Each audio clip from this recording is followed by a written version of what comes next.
All right, we ready?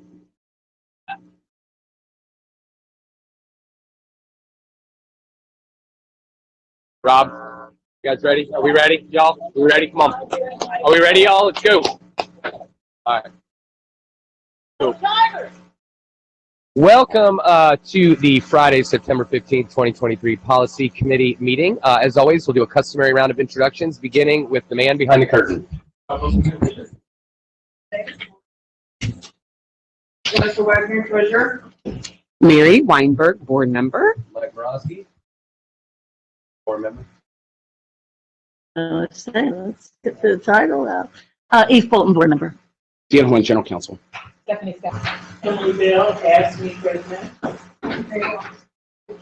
Thank you all so much for being here. And we have another guest that we're just going to dive right into the agenda so that she can get on with her day. Ms. Carroll, I believe you have a request from this policy committee. Yes, sir. Can you hear me? Yes. Okay, there's a little bit of a delay. I sent my presentation to Phyllis in advance of the meeting. Is that something that she shares?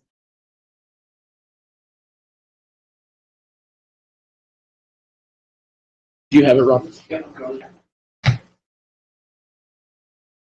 No, yeah, we definitely got it. And this is, I have to say, in the 4 years I've chaired this committee, at least, the most comprehensive presentation for an alcohol waiver we have ever received. And we appreciate it greatly, but I will let you know, a long time to go through it, unless you want to, because we have looked at it and it looks great, but feel free to launch right into it. Okay, awesome. Okay, so we are asking this committee's approval for us to serve beer at our Pumpkin Chuck Festival, which will take place on November the 4th in the afternoon from 12 to 4. The highlight of this event is community engagement, and there's various pieces of the event. Pumpkin chucking is the centerpiece. We also have kids games, food and drinks, and entertainment. And we're looking to make multiple changes this year to increase the amount of engagement, get more folks to come, and have them stay long.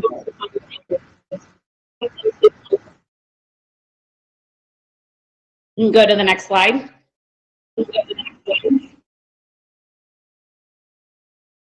These are the changes. I'm not going to read through them. One of those changes is serving and selling beer, but it's one of many changes. You can go to the next slide. This is an overhead shot of our campus. There's two main zones. One where the pumpkin chuck will take place, where they're hurling pumpkins across the parking lot. The other zone is where all the other activities will take place. The only thing that I want to highlight here is that alcohol will be limited to that L-shaped area along Observatory and Edwards. It will not intersect at all with the pumpkin chucking. You can go to the next one.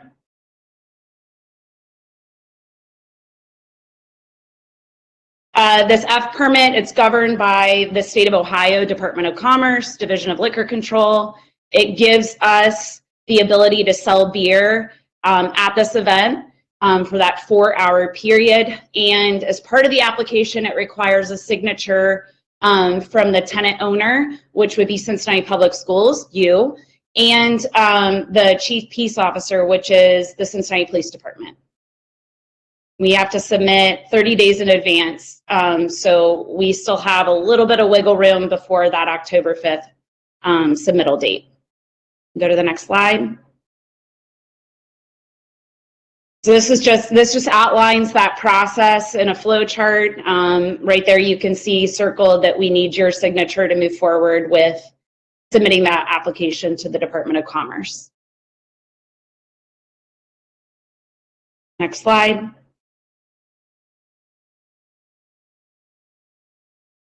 This is what that form looks like. Yeah. And That's all I have. Does this committee have any questions for us or concerns? Again, no, thank you so much. I'll open it up to see if my committee members have any questions. Ms. Bolton or Ms. Weinberg? No, I don't have any questions. I'm very familiar with the pumpkin check. But, we're happy to see that. Yeah, we're happy to see that y'all have this event planned and that we're keeping the booze away from the chucking. That could turn into a different kind of event, right? Mix the booze and the chucking. So thanks so much. We hope it's a successful event for y'all. And so the way this will work is we understand this is just for beer, correct? No wine? That's correct, just beer. Cool. So no, we will pass this on to the full board then. General counsel will follow up with y'all. We'll get this to the full board. We have a meeting Monday. It may not be at that meeting, but we'll certainly have this before November. Or we could have it by Monday. Do it by Monday? All right. Well, general counsel says we'll have it by Monday, and we'll get you all squared away so you can have your event with beer. Awesome. Yeah, as long as we get your signature by the 5th of October, that's our deadline to submit to the state. Great. Yeah. No, we'll have that. That'll be wonderful. Thanks for your help. Yeah. Thank you. you. Good luck on the event. Thank you. Right. Bye. Awesome. Bye, Ms. Carroll. Have a great day. Excellent. So we have already taken care of some business. That sounds like a super fun event that I probably will be at. We're going to move on to the first policy that is up for discussion today, which is 5330, use of medications. This has come up a couple times, I know, from the Cincinnati Federation of Teachers, and we put it on our agenda for today. So, General Counsel, do you have an update here for us on this policy? It looks like we hadn't looked at it in a few years. So, do you have anything or Ms. Scott? Thank you. We, in light of, like you said, some of the recent conversations, we did kind of review this policy. It looks like for the most part, we're still in line, kind of with the Ohio Revised Code. You'll see in Section E of the policy, there's just a couple of minor updates to things that should be included on the medication form. So we added that. So welcome any questions or any other comments in regards to this policy. Ms. Bolton? Yeah. Who is administering medications at our buildings?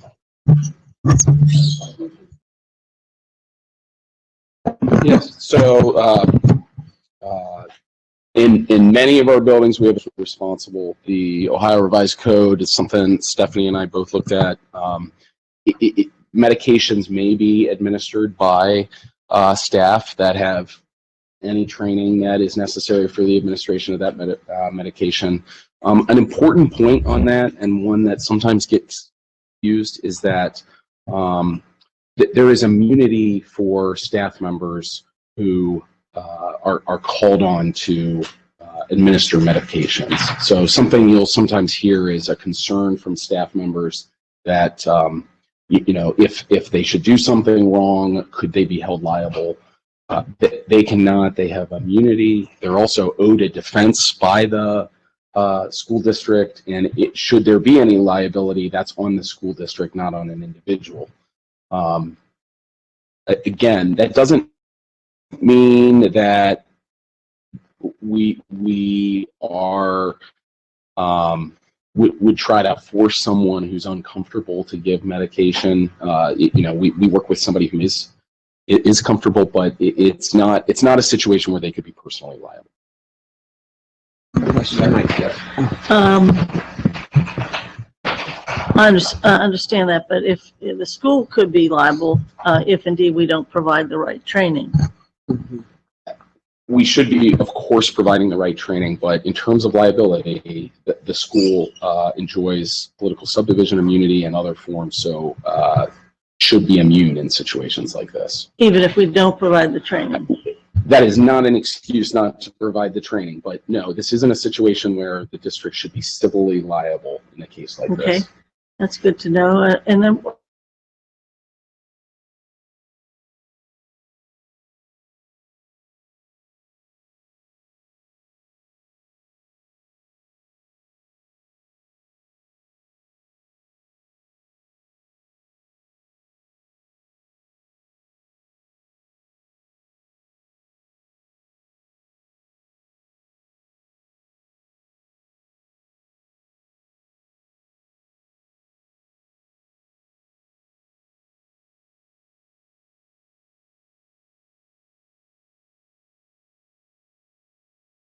be able to administer the medications. So, yeah, and people throw around that because we have medical information about kids, we must be, or some of the other, we're not actually. What federal law says with respect to privacy of student information, we owe a host of obligations to keep student information private, whether that's grades, attendance, discipline, IEP status, all of those are part of FERPA, the Family Educational Privacy Act. And so student privacy is already required.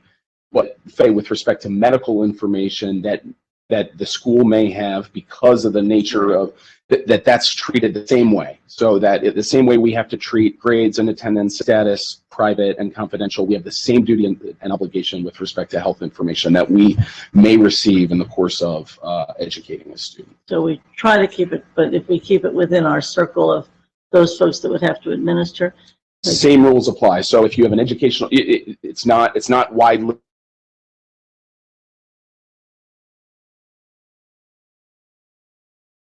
Yeah, I'm sorry. I'm gonna forget my question. No, you won't. No, you won't. You're young. You're young. You won't forget. I already forgot.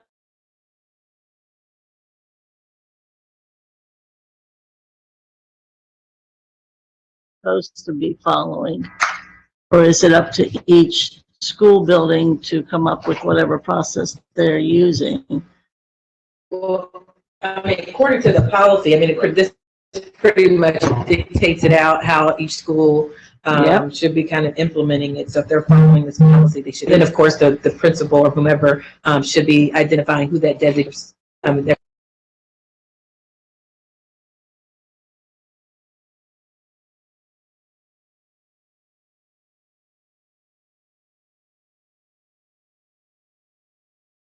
Procedures. What was the specific question, I guess? As far as, what do you mean medical? It's one thing to have a pill in a cup and give it to a kid and make sure they swallow water. It's another thing to provide some sort of medical procedure for a kid or a care procedure that maybe is more invasive and embarrassing. How does that work? And do we have a policy for that versus I medical? think, again, this policy in some ways is inclusive of that. So it would become a conversation, I guess, between the principal and that they would have to basically share that concern or their hesitance. But we would need to still find some building, if it was a part of a medical order, who would be able to, perform that function if the student needed it. So. But according to this policy, that person wouldn't have to be required to do it if they have a level of discomfort of doing it. No, but they would have to express that, so then that way, the school can make other. And it would be, I don't know, granted, it's not the right word, but. I mean, as part of the medical form, there should be special instructions, which is actually part of what we just included. So I would think, again, this conversation would happen at the beginning of the assignment, so it shouldn't be kind of what medical procedures they would have to perform with that student if they've already agreed to kind of be that designee. Just that at the onset, as opposed to kind of contemporaneously in the moment, they should have already kind of expressed that. So it might be part of the actual job description that is part of the profile. I don't know if it would be Position? specifically a job description, but again, it would be part of a conversation. I think that the administrator would have with that particular employee at the time. If it's someone who, if it's not the school nurse or someone kind of outside of the natural scope. Thank you. Ms. Lumberg? Yeah, so just to elaborate a little bit more, that was kind of my concern, Board Member Bolton, in terms of the liability and the designated person. So Jan, if you could go back and talk about, you said that the particular person who would be designated would not of in the school district. But I think when you're asking someone, and this is just me giving a little bit of a personal opinion, when you're asking someone to give medication to a student, and of course maybe they don't feel comfortable, and I wasn't aware of the policy that they could reject and say that they didn't want to. So I'm hoping that these particular staff members are aware and they do know that. I know we've received plenty of emails in which individuals feel, what's the word? They don't feel as if this is part of their job description or job duty to give medications if they're not a licensed nurse. And I think once they give the statement that they do not want to administer or cannot, what is the reaction afterwards? What's the process? I do see here that you're saying that they then the principal has to find another person, but how is that particular person treated? Yeah, I really guess glad would you be the asked thing. that. And this is a discussion we actually had with the union heads this week. So schools, first of all, are in the position having to provide this care for kids, right? I mean, we can't send a kid home that Right, needs to have absolutely. a, right? And, you know, and so our message and our discussion with the union heads this week was, one is we would not, and our training to principals is, if there's somebody who's uncomfortable and does not want to be a part of providing that care, we need to find somebody else. But the message also is, we often do need to find someone else. We want to have a nurse in every school, but we need backup people as well. There's always going to be situations where either a nurse is out, or we're on a field trip, or and somebody needs to be willing to carry an EpiPen or those kinds of things. And so again, absolutely. And our message to the union heads was, if you have folks that are uncomfortable and they don't feel like that's been honored by the principal, call us and we'll talk to the principal. But understand, we do have to find someone. And so, you know, our message often to principals in terms of getting that training or understanding what they have to do, we ask the principals to be the first volunteer, to say, I'll volunteer, who else will too, because we do need to find folks. Even as backups or even as special occasions like field trips and things like that, it's important that we still have some volunteers in the schools to do that. And with that, you're saying that the individuals also must be trained. So when it says here on Part B that they're an employee of the district who has completed a district-approved drug administration training program conducted by a licensed health professional. So it's not something that they're sitting online and watching. This is an actual health professional that's supposed to come in. I think it depends. That's The first, in terms of, especially with a procedure, but also with specialized medications, the first question would be with a health professional or looking at doctor's orders and saying, is this something that a layperson can perform? If it's not, then we do have special contracted. I mean, first of all, we have our contract with the city, and those nurses are able to provide those services. And then we often contract out with beyond that to have LPNs. But if it is something that a layperson can perform, then we look at what training is needed for that. So based off of this, though, it specifically says, and I just want to make sure, because if not, is there something that we need to add to make sure that it's clear? But it says, in terms of an employee, it doesn't say anything other than that they need to have a licensed health professional conduct the administration program. So I just want to make sure, because if you have a staff member who says, give an example, I was never trained by a health professional, I don't feel comfortable doing this. What are our steps? So if somebody's not comfortable at all doing it, Because of find somebody the else. reason. But if they need to be trained, we have used, again, the city nurses to provide that training, or we've even had, you know, the child's own healthcare provider provide that training. So those are the licensed health professional that you're giving as examples. We need to have, yes, licensed person provide that's that it. training. Those were my questions. Sorry, Mike. That was close, not at all. Bolton, you're giving us one more? Yeah, I have. I might have some more, but go ahead. Yeah, and I think this is just so important, and I'm glad you raised the issue of the extracurricular piece, field trips, because there must be somebody on that bus with it, for sure, and it has to be somebody that is prepared.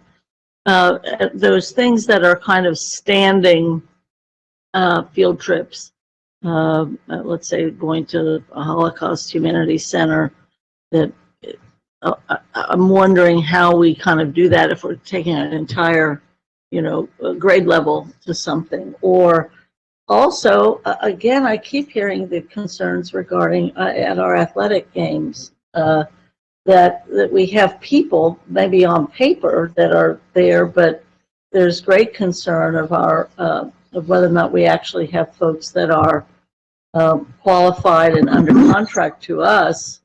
I mean, unfortunately, we keep hearing certain things like there was somebody there designated, but that person was basically as a driver, or that person is, you know, somebody that's teaching preschool and was there, or we had to use the other schools, whatever. Or when we have visitors to our campuses for athletic or other events, are we fully staffed if indeed something were to happen to that other group? I mean, this remains an issue, at least on the street and among some of our families.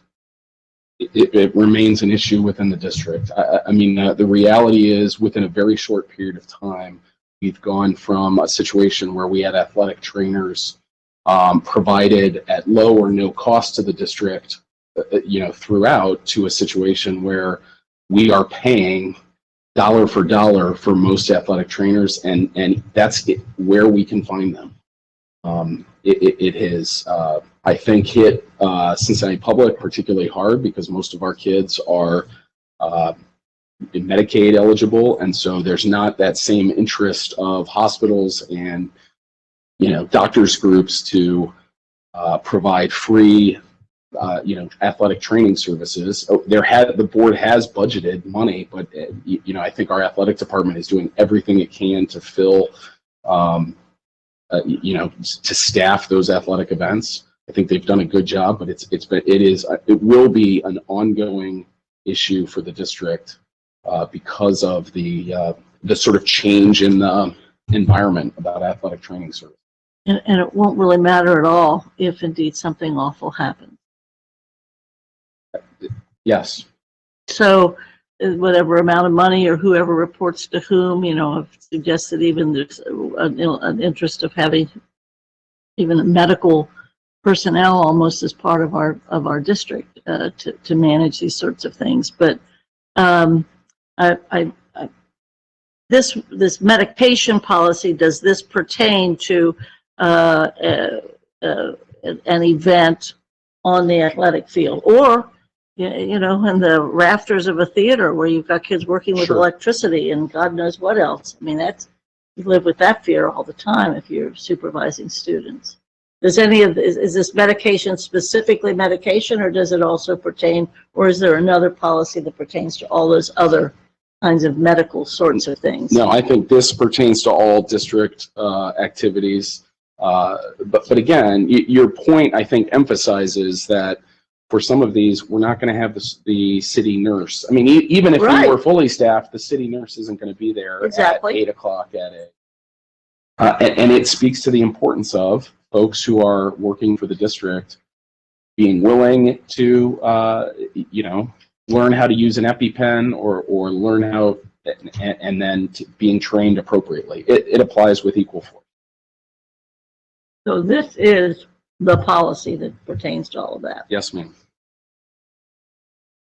We might want to change the title.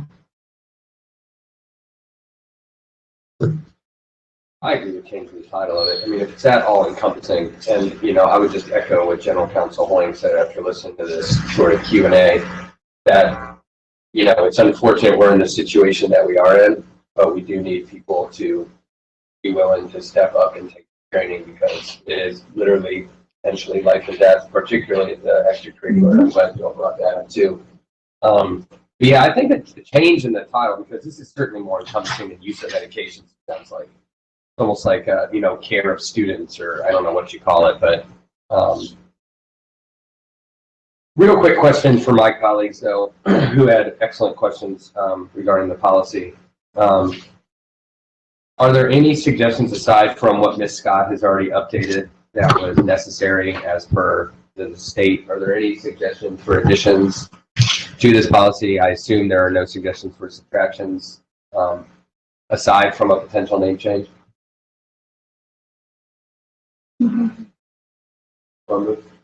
Yeah. I do think that the title change is important, and I don't like putting guidelines in, Mhm. but I don't believe that employees are aware that they have the opportunity of refusal. But, and your point is super well taken. If somebody's going to refuse, somebody else has to do it. Well, if That's right. somebody else has to do it, maybe somebody else has to, that has to be a pay thing that they do, or that, whatever. There are 6,000 people that work here. And I think, I'd say massage this a bit and make it a little bit more expansive if this is what's covering us. Because if I'm on a jury and I just see, well, this was just about medications, what about the kid that broke their back on the football field? So do we want to take this up again in October, bring it back with some potential name I think it's changes? good, but- And, you know, based on the conversation here, Ms. Scott or Mr. Hoying, if there are things you think that could be added to strengthen it, great. If not, also great. We can talk about it again in October. Does that work? Yeah, great. Thank you all so much. And then, yes, when this is ready for Front Street and we get it approved by the full board, I do think some sort of communication that is solely about this, not buried in a longer update from administration, but that is just about this, going out to staff. Good idea, Mr. Chair. Absolutely. Awesome. Thank you all so much. So our next one, also equally important, is always a fun committee because I feel like everything we talk about is really important here. The waiver of, there are two policies, the student fees, fines, and charges, and a waiver of school fees. This had come up thanks to Ms. Weinberg in our last meeting.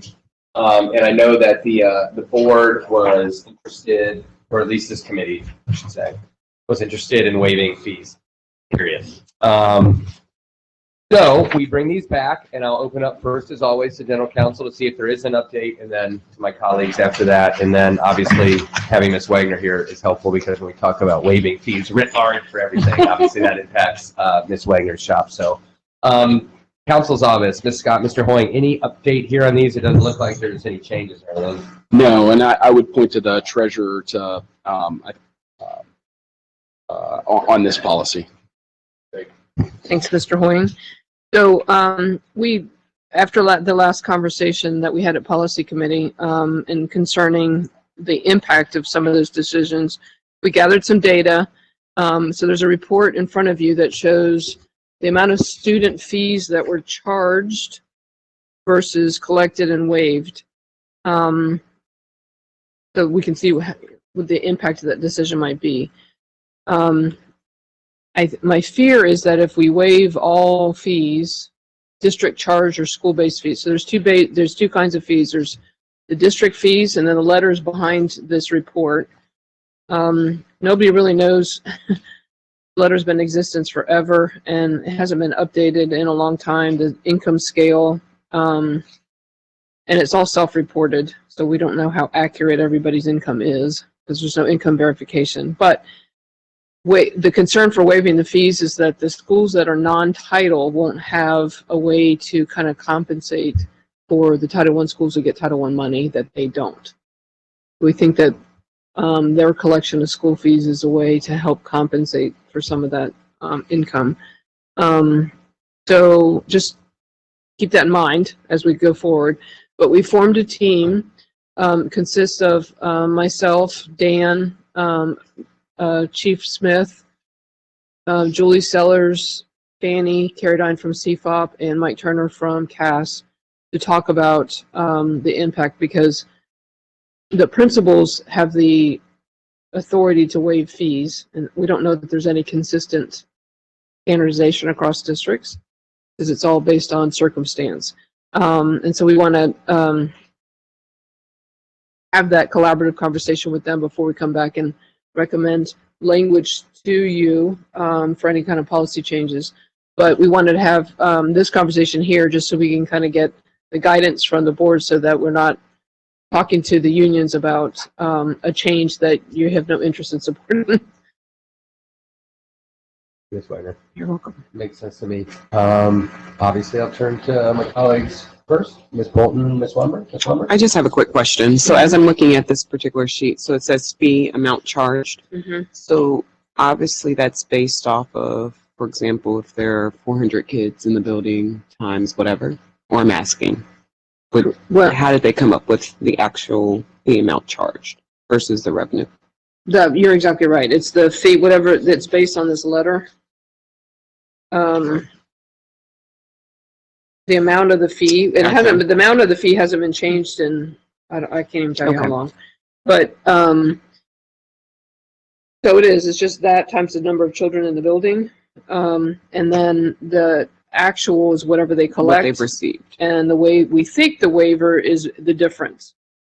Okay. They're not actually tracking in the system, which is another change we need to do if we're going to move forward with this, is that they need to record the waived amount versus because the way it's set up right now, a school clerk could say, get some cash, mark it waived, and pocket the cash. Right. And So that was going to be we my need to question. tighten up those controls. Okay. And so, for example, I'm not going to give the school name, but they have here that they charged an amount of $18,516, but only was able to get $7,000. So that's also showing here, students aren't able to pay, or I don't know if it's just not being enforced, but that to me seems like huge amounts as I'm looking through this list of what they're supposed to be receiving and what they are receiving. Correct. So,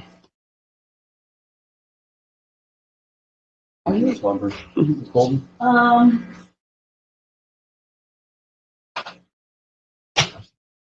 Do we have any idea how many dollars we do collect in order to, when we do collect fees? I mean, there's a chart here, but the reality, So, are we talking $1.4 million, or are we talking, no, last year we collected 466,000. so it's sort of ridiculous. Well, and then we spent a lot of money charging, billing, trying to chase it down. And it's kind of like the same recommendation I made on the fare drop, Metro fare Right. drop. We're spending more money trying to collect money that's not helping. So is there a report anywhere that shows how much everything we would be charging? Because That's the other part. I'm sorry to interrupt you. I meant to say this earlier because there's the district standard fee, but schools have the ability to create their fees based And on their they are doing instructional, that. career technology needs and stuff like that. And then there's the whole fine series, right? If you lost textbook, lost computer. And so we're trying to gather an inventory of what every school charges. Yeah. So we're working on that. Our first meeting is September 22nd. It's the first time we could all get together at the same time. So we can give you, I don't know that we'll be ready to recommend anything in October, but we can certainly provide you an update. my interest is the cost of doing it, and also the fact that our taxpayers are paying significant amounts of money. And whether, even if somebody is wealthy or at least middle class and maybe they can afford it, you hear like, I had to write a check for this, I had to write a check for that, I had to write a check for this, this, and this, or you go to a particular high school, and very frankly, there are high schools that don't have as many things as so many others have within our district, because the people that are going to that other high school, their parents or their families or whomever, or their alumni association can pay for something. So anything you're moving away from what the general fund is, equity is not equal, but equity also says something about access. Equitable access. And not all of our kids, it's the same issue of 7-period high school days. Some had, 5 before we did all that. It's costly. I really would like to know what hit it would be to the budget to actually provide. I mean, we pay AP fees, the superintendent said the other night. I don't believe that we do, but I know we pay for SAT or those ACT, I guess is the ones we use now. I mean, there's all kinds of stuff. And why do we do that? Because our families and our kids can't do that. And we want them to have access. The fees are access. They are not a matter of cost. And again, we're going to have so many hits on this coming budget. This one actually could impact families directly and kids wanting to do certain things. So we'll gather as much information as we can and bring it back. Mr. Horn. I think the only other thing that I know the treasurer has emphasized is if there is a change to the policy, being thoughtful about how it's implemented as well, because you're likely to be in a situation where maybe some families already have paid and how to communicate that and what. The grandfathering, yeah. Yeah. And then whatever structure we come up with, what's the penalty for not paying, not walking, not getting a report card, whatever, I think it needs to be clearly defined and communicated so that we don't get the spring story that we got last year. If we could. But the reality is we can't have rules we're unwilling to enforce. So it's stupid to have something because the pressure is going to be if that child has actually graduated, but they just owe us money, they're going to be walking. Period. I mean, you just have to get rid of this idea that you don't have rules you can't enforce and invest in the front. And I'm so glad that you're working on this because this is also one of those dividing lines. This is one of those, how did the superintendent do differently on the equity piece or technical? This is a technical. 100%. I need a list of technical things that can be fixed in 72 hours. Ms. Weinberg? And I just want to add that another thing that could possibly help with student fees is just the process of how we pay the online. I know as a parent, I can't even pay. And I'm going to tell you, it's very difficult. It's very hard. So we need to fix that. That's excellent. I'm sorry, you're talking about through pay schools? Yes, it's very confusing. You log in and sometimes you're given the runaround, and I've talked to other parents as well, and they just get so frustrated. They say, I'm not even paying this. Good. So a little heads up. Okay, that's news. Thank you. Ms. Weinberg, Ms. Bolton, good? Good. I'll just say for my piece, Ms. Bolton brought up the one thing I wanted to bring up, which was and you're working on it, which is awesome. So just to echo Ms. Bolton, the fact that this team is even assembled is really, really great. So I want to thank Ms. Weinberg one more time for bringing this up because this sounds like real movement happening. But the piece I was most interested in is we obviously had the district-wide sort of writ large charges. We know what those are. But then obviously each school has their own sort of sub-charges. Yeah, they do. I don't know if that's a good term. Maybe it is a good term. I don't know. We'll see when we get the list back. They are sub-charges. But getting an idea of what those actually are too and wrapping our brains around all of that. And then the former dean of students in me loves Ms. Bolton's line of thinking. And again, the rule is kind of silly, right? If kid graduates, they're going to graduate. So affecting something like this policy just sort of takes out that whole, to your point, the need, there was no need for a story like the one that was printed in the spring. So I think this is proactive. I think it's great. Thanks again to Ms. Weinberg. Thanks for all the questions. And thank you, Ms. Wagner. It sounds like you had all the right people at the table too. Thank you. Awesome. So this is an exciting agenda item. This may very well be the last time it appears on a policy committee agenda. I will say, as I have been wont to say these past few months, this has been a really great process of looking at these bylaws, getting everybody's input, and getting it to the finish line. The board, as a reminder, the last full board meeting on Monday, we discussed a couple outstanding items. We said we would bring all the bylaws, and they're all right here in your hand again.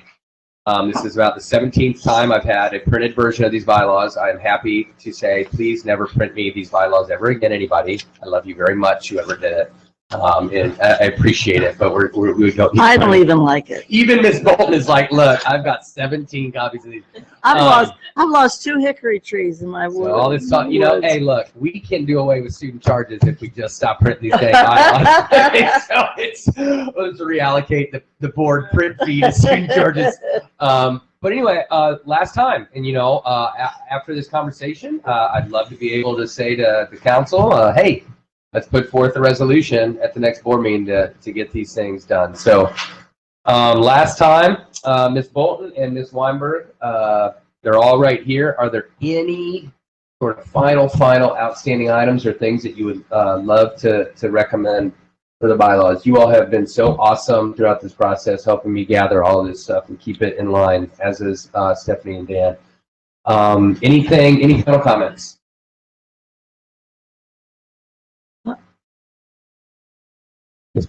I'd like to reiterate that we want to reorder this. Oh, yes.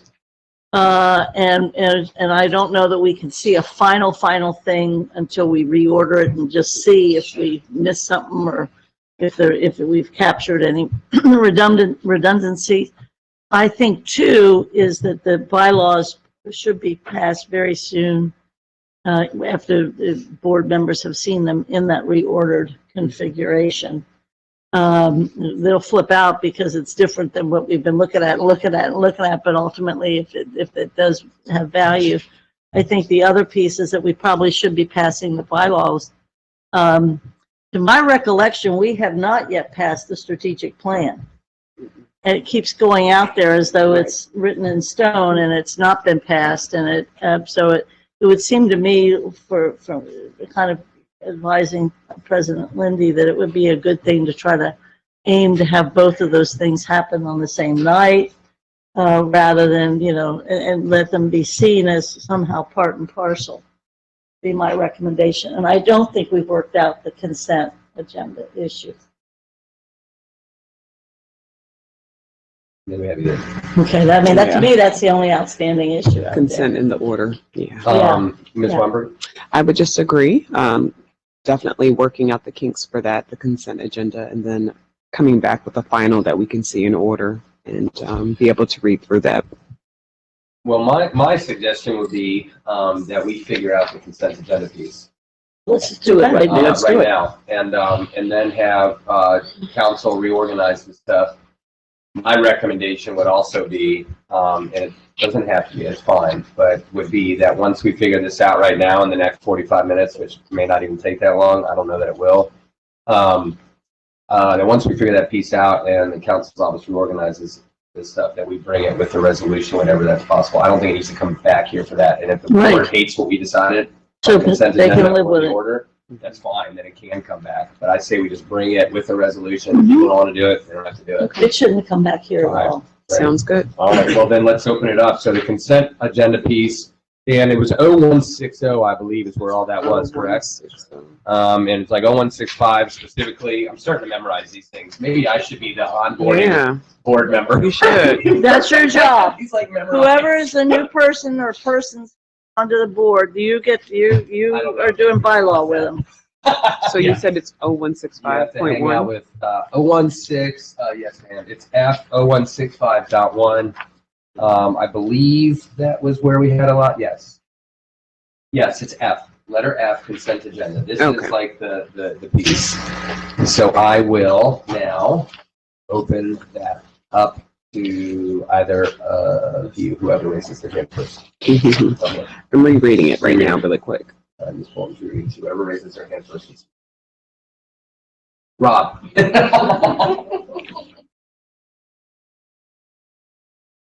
I happen to know Rob is too smart for that.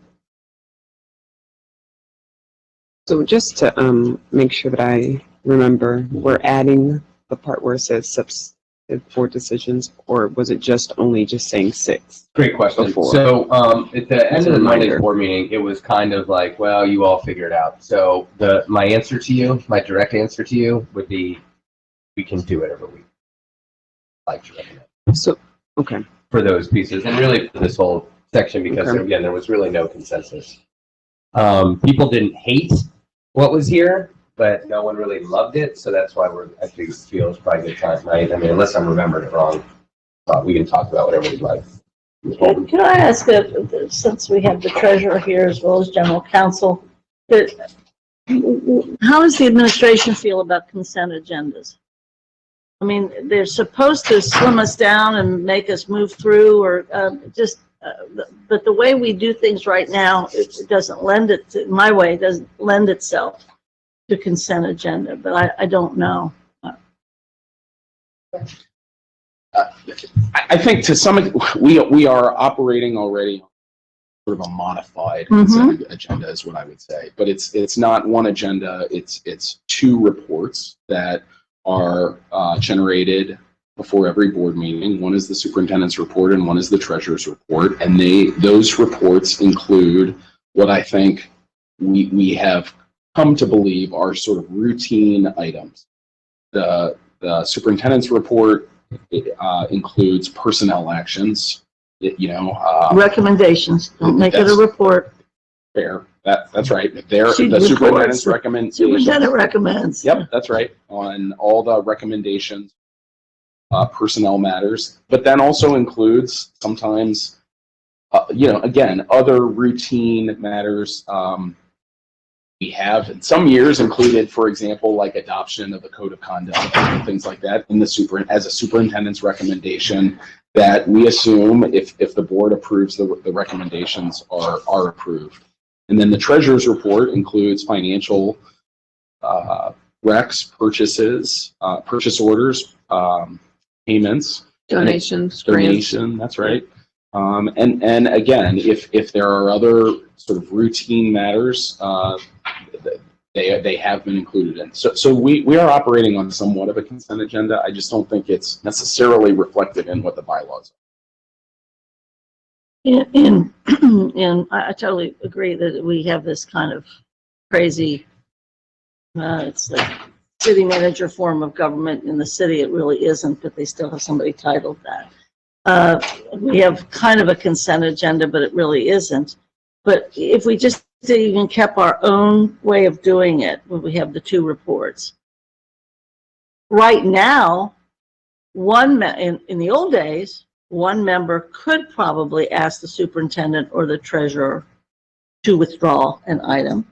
And generally, in deference to that board member, even an individual board member, in the name of discussion or in the name of a follow-up or new information, superintendents and treasurers in the old days would probably withdraw it for the next meeting, unless there's some terrible press. But right now, I'm not altogether sure that, and I know that that does not necessarily happen now. And so if we even kept the way we do it, would this say that an individual board member could ask a superintendent or a treasurer and that they could have something removed without necessarily the consent of the rest of the board? So you're pointing to language that is current language. That's not, yeah. Right. So under the bylaws, technically, that exists now. Right, but it's not necessarily I don't, yeah. I don't, in practice. Okay, so another reason why we need to pass bylaws. I'm just confused about how we change what we're doing or keep what we're doing and call something a consent agenda. I'm confused about what we do now, because as Dan points out, this is what's supposed to be happening, where one person can raise the issue. And it can be withdrawn. It's not necessarily happening. It used to. So, and I don't know that it should. Again, I'm just trying to get it out there. So I'm not sure what we do now can be made into a consent agenda, or if what we do now, we have to change the way we do it in order to have a consent agenda from both the treasurer and the superintendent. So I have no experience with consent agendas. So if I look at the roll call sheet or the records that I keep, so the minutes are voice vote, committee minutes are voice vote, resolutions are roll call, superintendent and treasurer's recs are roll call. How would that look different on a consent agenda? Again, in my opinion, we are already operating on sort of a modified consent agenda because we're not taking individual votes on every person hired or every Right. contract or whatever. But so what are they proposing that's different than what we're doing? I'm not sure I understand. Go ahead. No, I was just gonna say, so we have like this hybrid thing. So a consent agenda, first of all, the only thing that's new in here is number 6. And like this underlying part, like this already exists. And so the difference would be, say, like everything. So the treasurer, superintendent report, correct me if I'm wrong, anybody, resolutions even, could all be part of a consent agenda. And when we pass it, it's all done. But could people, now they say, I want to abstain from or vote no on item G on page 6 or whatever. Can they still do that? Yeah. Okay. But they would have to call it out first, right? They would have to say, I want to pull out this one piece, to your point, I understand your question. Right, you would have to pull out that one piece, so I want to pull out the treasurer's report, and then I could abstain on the one thing. So the purpose of going to a consent agenda is to save time in the meeting, shorten the meetings? Correct. But that's not where all the time is taking up on the Not at votes. all. No, I agree. Okay, No, but that is, yes, you are correct. okay. That's the modus operandi. I think that's the sort of, the idea behind wanting to go to a consent agenda, but to your point, yeah, we can't put board matters as a consent agenda. Let's be real about why our meetings are so long. But if you think about the amount of time that's spent, I'm sorry to just keep rambling. No, but please. No, in the That's why you're meeting, here. my experience is most of the conversation surrounds around committee report That's right. conversation, right? Or presentations. Does that mean those committee report conversations go away under consent agenda? Good. I mean, a consent No. agenda, it could, Well, but no, it could, yeah, right. you could pull them all out, but. Well, you there could is do a- everything as a consent agenda. We could actually go home, and then that way the superintendent, the treasurer, and general counsel, they can run for re-election. Right. Okay, yes. But yes, theoretically, That's what I yes, think, yeah. you could put everything on the consent agenda, theoretically. And then and the meeting could be a minute long. That's not going to happen, obviously, but yeah, I mean, you could. But again, the thing for me is what's interesting about this holding up the bylaws, if I may, is that it already exists. We already have the ability to do it. Somebody just needs to do it. And the only thing we're really talking about is this last little piece here.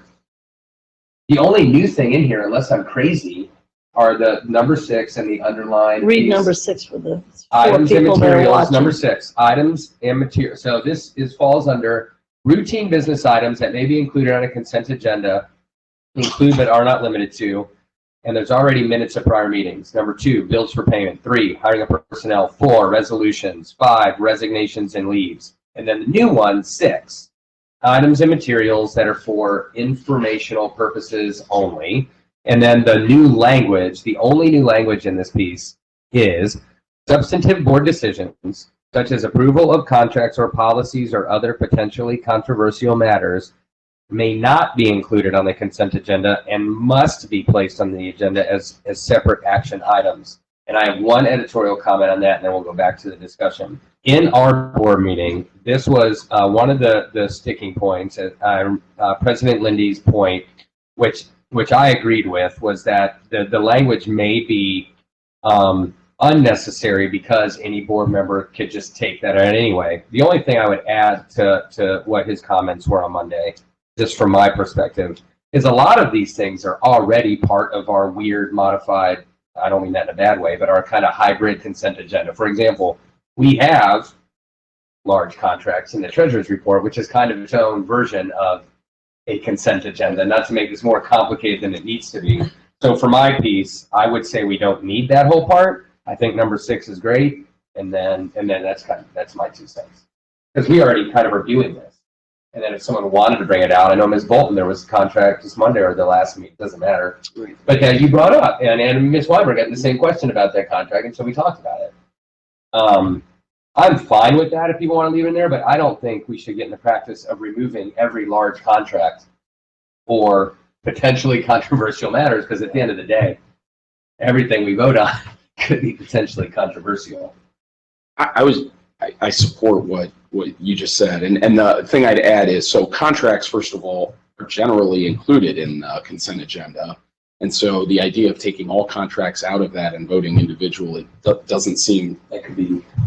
could lengthen the board meeting. The other piece I'd say is policies have been removed from but policies are always put through as separate agenda resolutions. And so that has been our practice. And then the last piece, potentially controversial matters. I hesitate to sort of leave that up to the administration to determine what's controversial and what's not, as Right. opposed to what the board president and committee chair just said, which is any board member. Enforcing that might be a better way. I think we should call the treasurer's report a consent agenda. it shouldn't just be the treasurer's report. It's a consent. We have an opportunity to react to any item on that. And we should, according to bylaws, have the ability to ask even an individual board member, not the whole board, could ask for something to be delayed. I mean, and it should be, frankly, it should be respected. I think the superintendent's recommendations are a consent agenda. I don't think we ought to have anything that we currently vote on be any individually be any less than what we already vote on. People, the public has a right to know how each individual board member votes. Because part of a consent agenda is also, at least for my other board meeting, not this board, but others, is sort of a voice vote kind of thing, or it isn't a roll call, but we could make it that. We need different titles, and I think that administration, the two people mostly that report to the board, should honor that one part about the being able to ask for withdrawal and say for the next meeting. And none of that controversial stuff. How do you feel about the suggestion about the underlying piece here about just excising it, and then what Mr. Hoying was on with the substantive board decision paragraph? Do you have strong feelings anyway about that? And that obviously gets missed. But do you have strong feelings about that? No, I was like, no. Okay. Yeah, I was going to say, I don't have a strong feeling either. We could just leave it at 6 and not have to have this below paragraph. Items and materials that are for informational purposes only. And then the other one that was highlighted in red, that was already in the bylaws, correct? The one that's below. Double, triple check, and it says what for the public? A member of the board may request any item to be removed from the consent resolution. Does that need to say agenda or resolution? Does it matter? Okay. Let's say agenda. No vote of the board will be required to remove an item from the consent agenda. Bolton's point. A single member's request shall cause it to be relocated as an action item eligible for discussion and or vote, I think is. And would that be in the same meeting? Yeah, that's the issue. Is it the same meeting I think it or should be no the same later meeting. than the following meeting? So that you could do it in that same I meeting. think it should be done.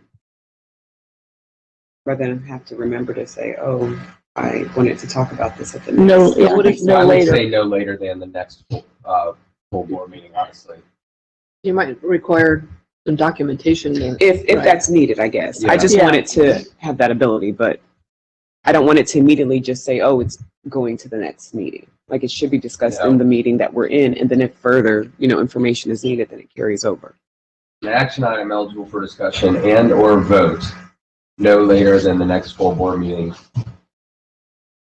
Period. Yeah. So I just want people to understand that it can still be discussed though in that particular In that same same meeting. meeting. Yeah. Absolutely. I don't want anyone saying, nope, you got to wait till the next meeting. It's better than an individual request outside the public view of asking a superintendent or a treasurer to do something, trying to spare the district. That's fine. And this also speaks to that request for information piece, I think, because if I were to predict the future and look at my board tea leaves, that board tea leaves would tell me that when this happens, it will probably be because a board member needs more information, right, before Absolutely. a vote or something like this. So this also speaks to that whole request for information piece for the public, everyone. Okay. Ms. Wagner. So, just so I'm clear, because this will probably happen, but, so the request to remove will be done once the treasurer's report is recommended or motioned and seconded. Then the board member says, I'd like this item removed because I need more information, and they have that public discussion, bring it back to the next meeting for a vote. Or take care of it right then. Or take care of Or it. take It's it right almost, then. it's But- almost no more than just us saying, I have some questions about. Yeah. But it takes it a little step further that somebody could have the right to drop it temporarily or whatever. It's not just that we're going to talk about it and you can convince us, but we can do it, Which, right? just yes. And according, I mean, Robert's rules wise, yes, what you said is accurate. And again, not to belabor the point, because I feel like we may be confusing ourselves. This essentially like what happens now, basically. But then taking it, codifying it a further. little more, taking it a little step further, codifying it a little more, adding the time frame to it. But yeah, basically what happens now. Well, I've had calls in the past, not recent past, individually call to say, hey, can you take this off the agenda, even before it makes it to the public meeting? So that's where I'm trying to get clarity. I have never made that call. No, so you I have don't not. know. Right. I have. I'm proud of it. I wasn't but- going to throw anybody to the bus. So- No, I don't think I I have happen, because you're usually trying to avoid thing. Conflict, Yeah, right. that this, something's not good here, right here. But yeah, I think appropriately, that shouldn't be happening behind closed doors or on a phone.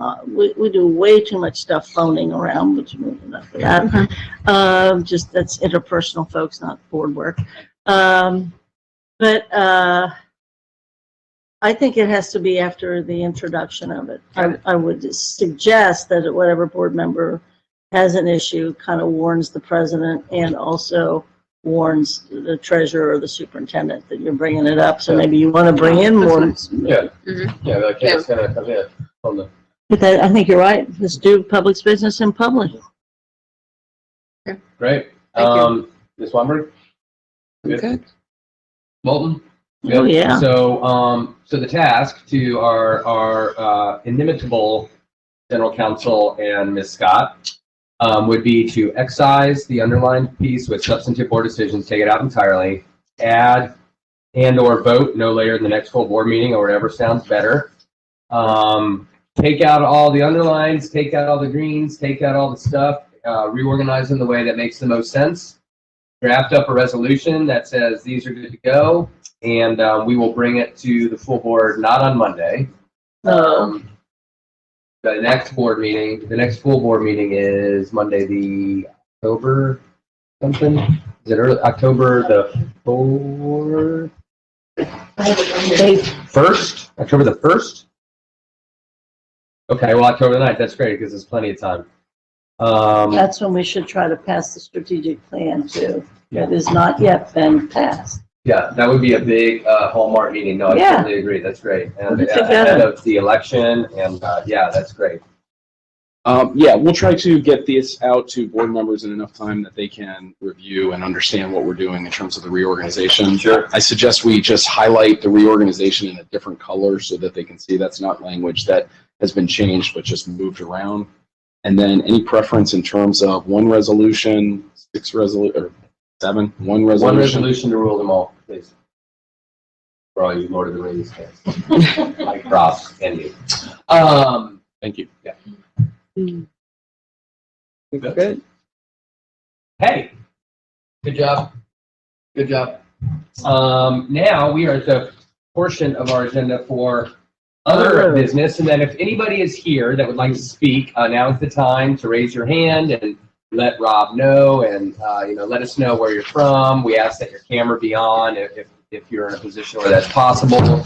But while we're waiting for that, is there other business? So we're going to go to Ms. Weinberg. Yes, so I have two things that I had to write down so that I would not forget. We have received a couple of emails regarding lockdown drills, and I wanted to possibly bring that up to have a discussion in terms of for policy.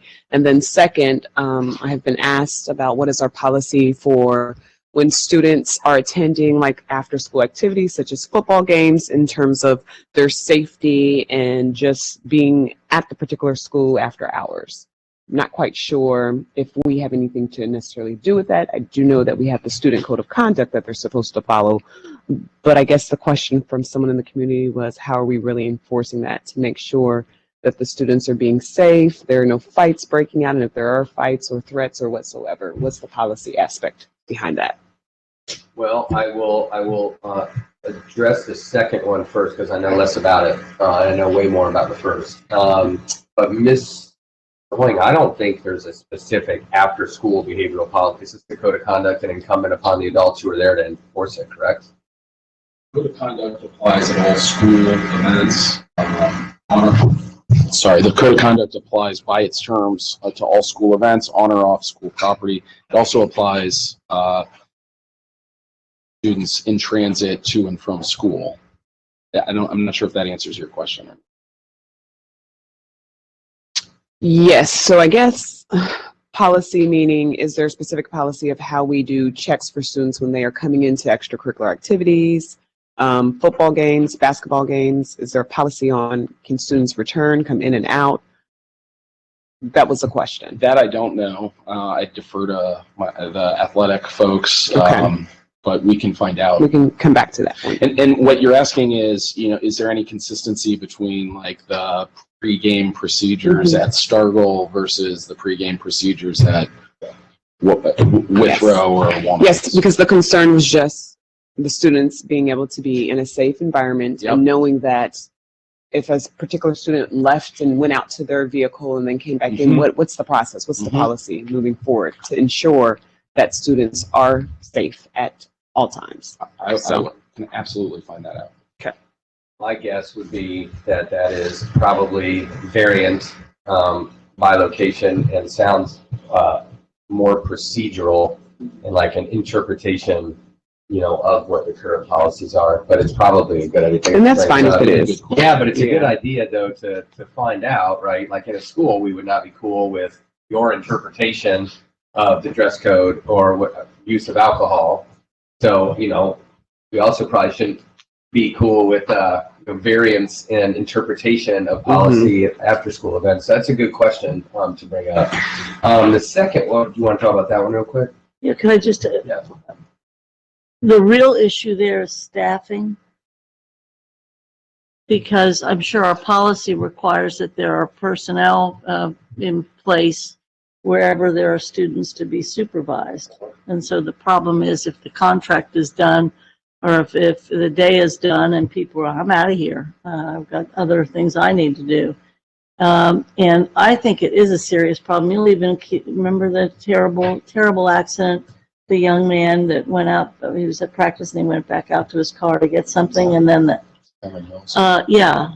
And as a person that did this for more than 30 some years, you don't leave as personnel. You don't leave until every kid is home or on the bus or and I know definitely that is a problem.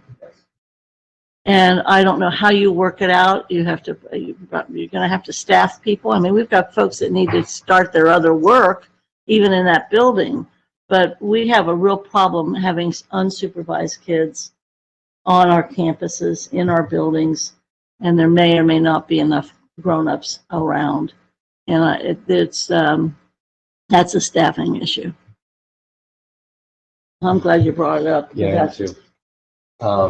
Thank you, Ms. Bolden. And then the first piece, which I said I know a little bit more about, I've received a lot of the same emails. And this will be fun for Mr. Hoying. He may recall my very first 4 years ago now policy committee I chaired was flooded by the media because we were talking about active shooter drills. And I believe it was on me and the way they were communicated. And we're coming full circle, Mr. Hoying. So same issue, kids being traumatized. Just a quick backstory for those watching and summary for those who weren't here perhaps. What was born out of that, it was then everything was remote after that. The next month we were told to stay home because of COVID. That was that one committee. That was the first thing we talked about 4 years ago.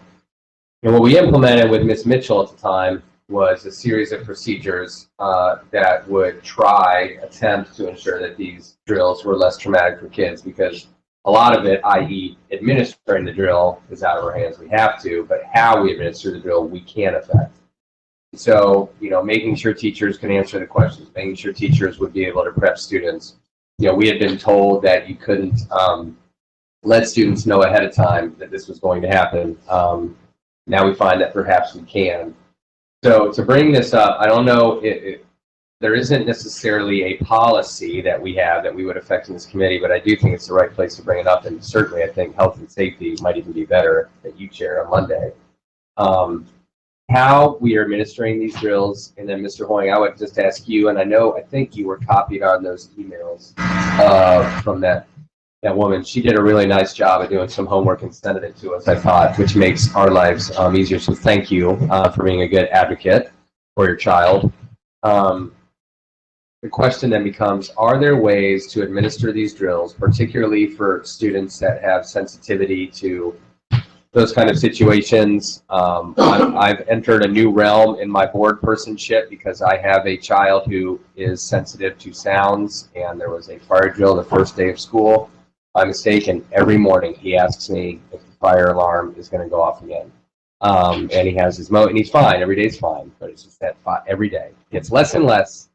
So anyway, what do we have an ability to work on sort of how traumatic or not traumatic the situations are would be my question. And then would that be best served here? Would it be in health and safety?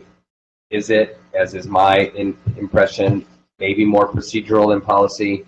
There was a lot of questions in one, but We can bring it back. I'd have some experts with me, like awesome. Yeah. Back to here, do you think? In October, we could talk about in October? Or? I was going to say, I personally think it would go in policy. Of course, it will be a discussion in health and safety, and whatever I gather, I will obviously bring back to here, but I would think it would be policy. Great. All right. So, Ms. Davis, we'll have that on the agenda in October. So active shooter drills, and we'll have some experts here. Alert the media, Mr. Hall. It's so funny. I know. By all means, don't. It seems like yesterday. No. Wow. Any other? Thank you, Ms. Weinberg. Any other business? I have just a couple. One is probably should go to finance, but I don't believe you're going to be at finance.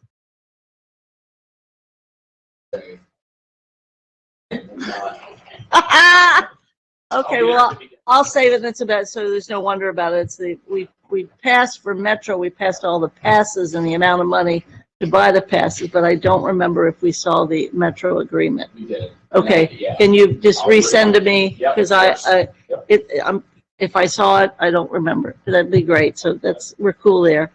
The other thing is that it's come to my attention that the administration has done and I'm sure it's done well. Haven't seen it. Has redone the LSDMC workbook or whatever it's called, handbook. Thank you. And I haven't seen it, and I want to make sure that it pertains to the policies that we conscientiously beefed up at the beginning of the efforts, because we were fearful of maybe people might not fully appreciate LSDMCs and CLCs. So I would like that to, if it doesn't need to come back here, but it would be good for board members to see what the changes are, and for us to make general counsel's assurance that it adheres to the policies that we passed.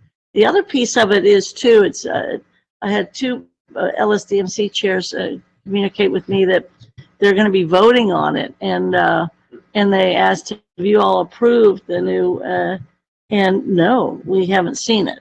So I continue to see things that boards used to pass on, and we're not passing on it. So I just think that I hate to hold up any work at the sites, but I would like general counsel's assurance that it meets the policy criteria. And I'm assuming that general counsel somehow might have been involved with the rewrite or the additional stuff, and that it would get that assurance, but that the superintendent know that the work handbook does need to be approved by the board.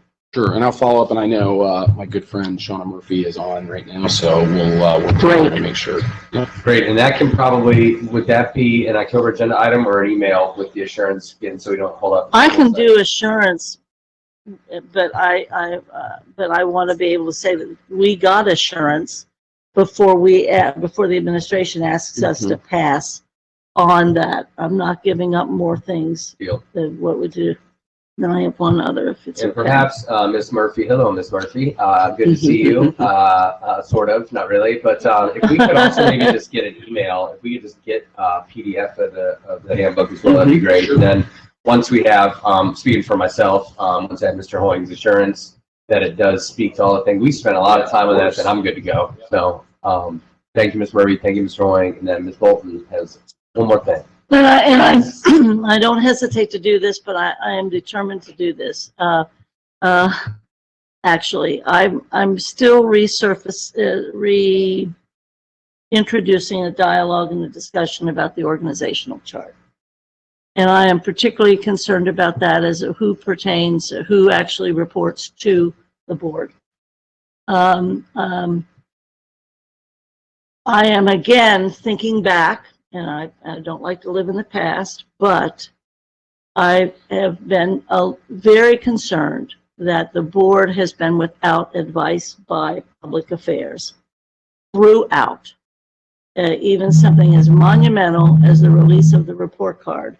In the old days, which is not so far away, we would have had either been told, say nothing, or if you say something, here are 6 talking points. Here is an explanation, so none of us stick our feet in anything. And we don't have that. We've had major meetings where we do not have either in the chamber with us or sitting in the hallway somebody to write, and we are left to our own devices, which I think is stupid. You have because we have talented board members that can use a computer and word process stuff or whatever. That's not it. We need advice from professionals. So that's one thing about the org chart that I think has to change. And I think board members feel the need for it. The other one, I continue to maintain that general counsel has to be practicing a dual report, not because we don't trust him or the superintendent or anybody, but the very first thing that we had in one recent, not so recent, several months ago, personnel matter, the first thing that came out of one person's letter was, well, of course, so-and-so said that this was done right because they report to the superintendent. The community has to have the assurance that our general counsel is general counsel to the district. This is very important. And 1,000 years ago, which is about 12 years ago, I guess, or thereabouts, whenever, the idea of who evaluates begins to be the who reports to, makes sense in a bureaucratic structure. The evaluation was actually divided regarding the general counsel and maybe public affairs person. But you cannot have this board continue to be flying blind on its public relations as a board, and the community needs to know general counsel reports also to the board, and he does a fine job, and he doesn't need to make any claim of anything else. But and there are other items within the org chart, but I'm just warning people, and I still think it's a matter of policy without having to change the policy. And first of all, I have a couple things, but Rob, do we have anybody that wants to talk to us? We do not, right? Not great. We wish you wanted to talk to us. Anyway, Why don't you want to talk to us? I not only do not. I agree with all of it. I feel as if, and then just a couple editorial comments. One, I think we've addressed a good amount of the general counsel reporting to us. I feel the same way, primarily because Mr. Hoying is like my attorney. Right. If something were to go south, and in the 6 years I've been here, things haven't gone south because Mr. Hoying does such a dang good job. So yes, I agree with you. I think we covered, and anyone can correct me if I'm wrong, a lot of that piece about the direct report with the bylaws, and once that's ratified, I think we should be good there. It's then just incumbent upon us 3 and the other 4 to make sure that the practice mirrors what we passed in the bylaws. Mm-hmm. And so that I feel good about. The other piece I haven't thought as much about until you just brought it up. And you're right, as far as like having a few talking points here, so we're all sort of aligned on things. I, for my part, which is no secret to Ms. Bolton, certainly Mr. Hoying, Ms. Wagner have been around for a minute. I, for my part, don't even speak to the media anymore, way less certainly than I used to the point I don't even talk to them. So that's, you don't have to worry about me anymore, thank goodness, right? But Jen's like, okay, Dan's stifling his laugh. I only got a couple calls. Hey, so maybe, anyway, so I'm good. But your point is really well taken, because for my piece, I don't always know what is being said today, and I don't need to know everything that's being said. But every now and then, yes, I will hear something and I'm like, well, I didn't even know. I cancel my subscription to the Inquirer because I don't want to read that stuff anyway. But if something's about us, I usually find out about it secondhand. So I agree with that. So my question would be, and it's not to put you on the spot, because I have the same concern or about these specific instances. My question would be then, I don't disagree also that it belongs in policy. I just don't know what the next, I don't know what that means. Or like, you know what I mean? Like what the next tangible like step is aside from codifying the bylaws. I think we're gonna do that for Dan, for the general counsel piece. And then the media piece. So I am looking for some kind of. But the major thing for me, besides in other realms, talking about the organizational chart with the superintendent once again, is that the public affairs director also reports to the board. It cannot be seen as a one-shop for the superintendent. And thank goodness she's gifted, wonderful communicator. But it does appear that it's a one-shop. And we are, again, left without anyone. And that's just not the way it was. All the way back. The public affairs director had a relationship not just with the president of the board or the superintendent. That person sat at least in the hallway waiting for something to help us and to prepare us. Nobody bothered to call me. They didn't know better. I mean, we had a combined council and whatever meeting, and we had 5 people from the press there. Nobody looked at me because they know I'm not going to say stuff. But here's the reality. The board should not be left in the lurch. And we are again and again and again. So I think on the bylaws, the public affairs director needs to be part of that. And we do have the general counsel, but until we are apparently changing the evaluative piece by dividing it in some way, it's not been practiced as dual report. Yeah, Ms. Weinberg, real quick, Ms. Wagner, if that's cool. I'll be really fast. I was just going to say that I can see where Board Member Bolton is coming at with in terms of the communication piece. Because, yeah, with the report coming out, we will be asked questions, and we just need to make sure that we are all on the same page rather than speaking individually. I don't know what the next steps are, but I do think that there has to be some type of change, and I would go along with the suggestions of what she's suggesting. I just wanted to say that I have been around for 100 years. You've been around For 30. Okay. And prior to Mr. Hoying being the general counsel, the general counsel before him did have a partial report. And the valuation was split 25 for the board, 75% for the superintendent. My suggestion, thank you, Ms. Wagner. So that has never existed since I've been here. Makes sense to me. And then, once the bylaws are finished again, I think it's incumbent upon us to make sure that this is actualized. My suggestion, and then Ms. Bolton, you tell me what you think. This piece about the public affairs, perhaps, I don't know, you want to do a full board, like a board map type of thing, or what do you think? I mean, it's because it's like a practice sort of piece. It seems that maybe we could just take care of it with a conversation or put it to the full Well, you're going to have board. to add it to the bylaws as of that the role of the public affairs director is also to report to the board. It has to be, because we've got the general counsel list, we've got internal audit chief, we've got the treasurer. So it would seem to me that it's part of the change to the bylaws. Well, that's a totally different thing and bringing over the full. But I agree with everything about them, reporting us, letting us have talking points. I don't know. I just need to think about. I don't know where I am on that piece, to be honest. But I just have to think about Well, it. it won't happen unless it's in the bylaws, and actually it's in the bylaws, and it still doesn't happen for the general counsel.